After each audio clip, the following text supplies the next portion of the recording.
my name is Ben Chaish. I am a wedding and elopement photographer, and today I want to talk to you about one of my favorite cameras ever, and that is the Leica M2.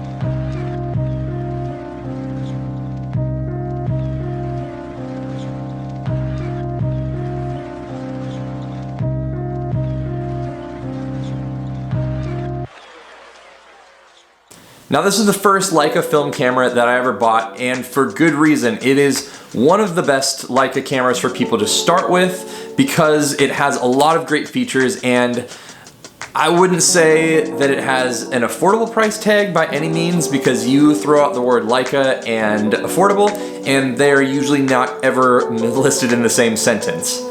That being said, for a Leica, this is an amazing option for people wanting to get into that system. The Leica M2 was the second camera that Leica produced in their M mount system about 60 years ago, which is crazy to think about. It followed the Leica M3 and became a, slightly more budget option for people who wanted to use that system, but it also had a couple features that the M3 didn't have, so it made a good distinction for that. The main reason that I picked this up, and the main reason that I think a lot of people pick the M2 over the M3 if they're deciding between the two, is the difference between wanting to shoot a 35mm or a 50mm. So currently I have the Leica 50 Summilux Aspherical on here, which is a dream lens of mine and a lens that I'll probably do a video on here soon because it is incredible. But with the frame lines on an M2, you can shoot both 35, 50, and above, while on an M3 you can still shoot a 35mm, but you won't have the frame lines that the M2 does. So getting into that, any Leica M rangefinder is going to have what's called frame lines. So when you look through the camera in here, you'll be able to see all the way around your frame, but then also there are going to be these little indicators and sort of guides that show you what your framing will actually look like, which is super helpful. With the M3, the widest frame lines that you get are 50mm. Now I know some people that use the M3 and they shoot with 35mm and then they just use the edge of the viewfinder window in here, but the M2 has the 35mm frame lines natively, so it makes it a lot easier for those who want to shoot more 35 than 50. So for those who aren't familiar with rangefinder cameras, the way they focus is you don't actually look through the lens, you look through this little viewfinder here that is separate, and then you use this little indicator here and this little thing here. You line the two things up within the rangefinder patch, and if you get those two things lined up, then you know that your subject or whatever you're using will be in focus. Another of the big differences between the M2 and the M3 is this little film counter wheel here. With the film counter wheel, you can adjust this. I can move it at any time on top of the M2. It's a little bit more of a budget kind of thing. My M6 and a lot of the higher end film cameras have the same setup as the M3 where it's inside the top plate here. But really, whether I'm a frame or two off, it doesn't really make that big of a difference, although I do prefer the counter on the M3. So one of the things about these older cameras that you're gonna need to know too is that it doesn't actually have a hot shoe, it has a cold shoe. So if you're going to be using flash at all, what you're gonna need to do is get one of these adapters for the sync ports here so that you can plug into here and then plug it into your flash, whether it's on the hot shoe or elsewhere. That way your camera can send a signal to trigger the flash. So I've taken some of my favorite photos ever on this camera, and honestly, it is the best looking camera that I own. I really, really love the classic look and the two-tone nature where you have the metal here and then the leatherette here. It just looks so good, so classic, and honestly, it feels like a work of art to me. Now the thing about this is it's not the fastest camera in the world. It's all manual focus, there's no meter in here, there is Just everything that you're doing all relies on you because it is a fully mechanical camera. If you're gonna be using this on the go and you feel like you need a light meter, there's lots of options, but one of the things you're not gonna find in this camera is a meter built into here. You're either going to need some sort of external meter, you're gonna need to mount a meter on the top of the camera, or you're just gonna have to find a different camera that has a meter within it, like the M6, one of the Zeiss cameras, a Voigtlander camera, or even the Konica Hexar line. That being said, this thing is just a joy to shoot.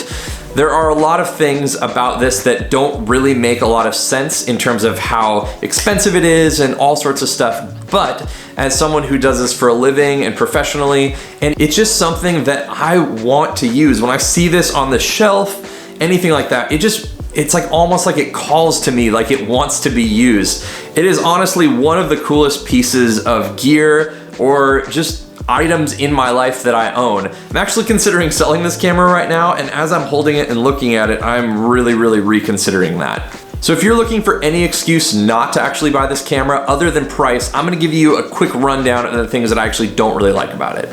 So the first thing is the old method of loading the film. When you load film, you actually have to take the film leader, load it into here, load the film and this into the camera at the same time, make sure that it catches on the sprockets, then you can close the back, advance your film, and get to shooting. It's not that big of a deal, but with a camera like the Leica M6, you can pull the leader out, it has a rapid load system in it, put the thing in, pull it across, and you're good to go. Another issue for me is the fact that this camera can only focus down to 1 meter. The thing about that is every lens that I own can actually focus down to 0.7 meters, but the way the camera and the rangefinder is set up, there's actually no way to see anything closer than 1 meter on this, despite the fact that you could actually take a picture at 0.7 meters. This might not seem like that big of a deal, but as I'm sitting right here, there's no way that I could actually get anywhere close to taking a photo of the camera that's filming me right now. I would have to get all the way back here to take a photo.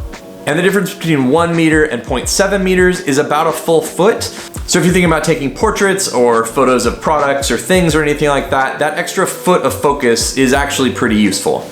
And I know we covered it before, but the other thing that's a little bit more difficult about a camera like this is just the fact that it doesn't have a meter. Now there's tons of other options. There's handheld meters, there's light meters that you can mount on the top of the camera.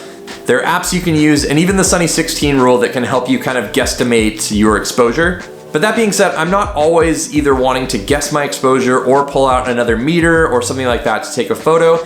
Yeah, I usually got my scans back and they were usually fine because of how flexible C41 film is, but just that inconvenience sometimes is the difference between me second guessing an exposure and me actually taking a photo. And overall, the convenience of having a meter was one of the reasons why I picked up an M6.